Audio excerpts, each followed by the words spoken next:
Hello അസ്സാം വലൈക്കും welcome to YouTube channel. നമ്മൾ കാണിക്കാൻ പോകുന്നത് പെരിഞ്ജീരക പൊടിയുടെ റെസിപ്പിയാണ്. കിഡിലും ടേസ്റ്റ് നമുക്ക് എങ്ങനെ പെരിഞ്ജീരകം വീട്ടിൽ തന്നെ പൊടിക്കാനുള്ള റെസിപ്പിയാണ് കേട്ടോ. അപ്പോൾ വീഡിയോക്ക് പോകുമ്പോൾ തന്നെ നമ്മുടെ ചാനൽ ആദ്യമായിട്ട് കാണുന്നതാണെങ്കിൽ ഒന്ന് സബ്സ്ക്രൈബ് ചെയ്യുക, തൊട്ടടുത്തുള്ള ബെല്ലൈക്കൺ ക്ലിക്ക് ചെയ്തിട്ട് ഓൾ എന്നുള്ള ഓപ്ഷനും കൊടുക്കുക.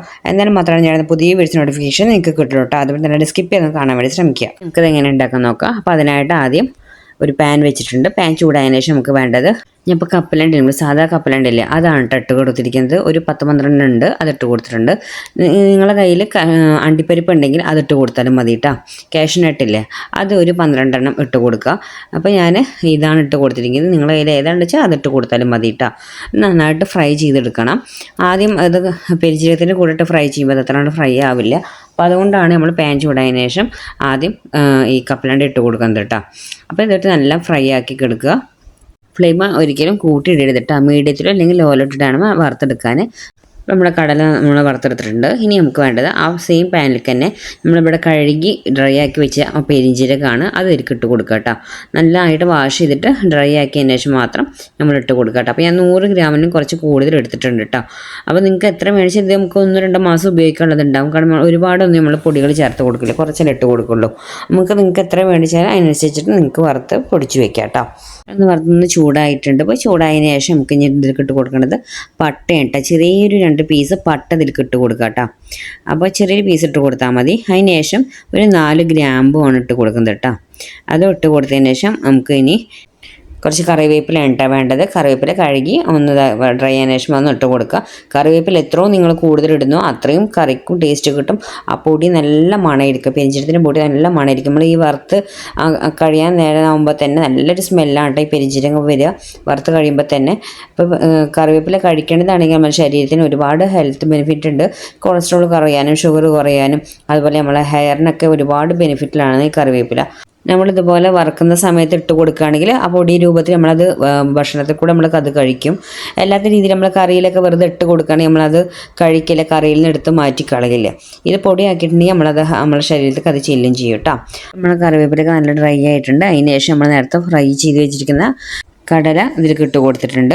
നിങ്ങൾ കാഷ്നട്ടാണ് ഫ്രൈ ചെയ്ത് വെച്ചിരിക്കണമെന്ന് വെച്ചാൽ അത് ഇതിലേക്ക് ഇട്ട് കൊടുക്കുക കേട്ടോ. ഇട്ട് കൊടുത്തൊന്ന് ഇളക്കി കൊടുത്തതിന് ശേഷം നമുക്ക് നമ്മുടെ ഇലകളൊക്കെ എല്ലാം ഡ്രൈ ആയിട്ടുണ്ട്. ഇതുപോലെ ഒന്ന് എടുത്തിട്ട് പൊട്ടിച്ച് നോക്കാം. അപ്പോൾ നല്ല പൊടിയായിട്ട് പൊടിയും കേട്ടോ. അതുവരെ നമ്മൾ ഇളക്കി കൊടുക്കണം. അതാണ് അതിൻ്റെ സ്റ്റേജ്. ഡ്രൈ ആയതിന് ശേഷം മാത്രമേ നമ്മൾ പൊടിക്കാൻ പാടുള്ളൂ. അപ്പോൾ ഒരുപാട് കാലം കേടുവരാതെ നമ്മളെ പൊടി ഇരിക്കും കേട്ടോ. അപ്പോൾ കറക്റ്റ് സ്റ്റേജിൽ തന്നെ നമ്മൾ പെരിഞ്ജീരകം നല്ല ഡ്രൈ ആക്കി എടുക്കണം. അപ്പോൾ കണ്ടില്ല നല്ല ഡ്രൈ ആയിട്ടുണ്ട് നമ്മളെ ഇലകളൊക്കെ. അപ്പോൾ എല്ലാം കറക്റ്റ് പരിവാണ്. ഈ ഒരു സ്റ്റേജിൽ വേണം നമുക്ക് മാറ്റി കൊടുക്കാം കേട്ടോ. നിങ്ങളുടെ കയ്യിൽ ഇനി കടലയോ അല്ലെങ്കിൽ അണ്ടിപ്പരിപ്പോ ഇല്ലെങ്കിൽ നിങ്ങൾക്ക് അതിൻ്റെ പകരം 1 ടേബിൾ സ്പൂൺ അരി ചേർത്ത് കൊടുക്കട്ടോ. നിങ്ങൾ ഭക്ഷണം കഴിക്കാൻ എടുക്കുന്ന ഏത് അരിയാണെങ്കിലും ചേർത്താൽ മതി. നിങ്ങളുടെ കറികൾക്കൊക്കെ നല്ല കൊഴുപ്പ് കിട്ടാനാണ് കേട്ടോ ഈ കടലയാണെങ്കിലും കാഷ്നട്ടും അല്ലെങ്കിൽ അരികളൊക്കെ ചേർക്കുന്നത്.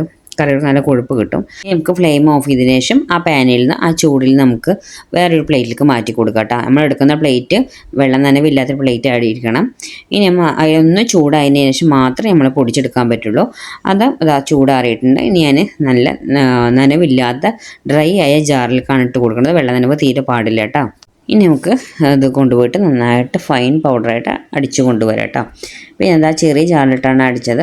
നമുക്ക് പെട്ടെന്ന് നല്ല പൊടിയുന്ന ഏത് ജാറാണെങ്കിൽ അതിലിട്ട് നിങ്ങൾക്ക് പൊടിച്ചെടുക്കാം കേട്ടോ. അപ്പോൾ ഞാൻ പൊടിച്ച് കൊടുത്തിട്ടുണ്ട്. ഇനി നമ്മളിതുപോലെ കണ്ടില്ലേ നല്ല ഫൈൻ പൗഡറായിട്ടുണ്ട് കേട്ടോ. ഇനിയിപ്പോൾ ഇതുപോലെ ഇട്ട് കൊടുക്കുന്ന സ്പൂണാണെങ്കിൽ പോലും നിങ്ങൾ വെള്ളം നനവില്ലാത്ത എടുക്കണം.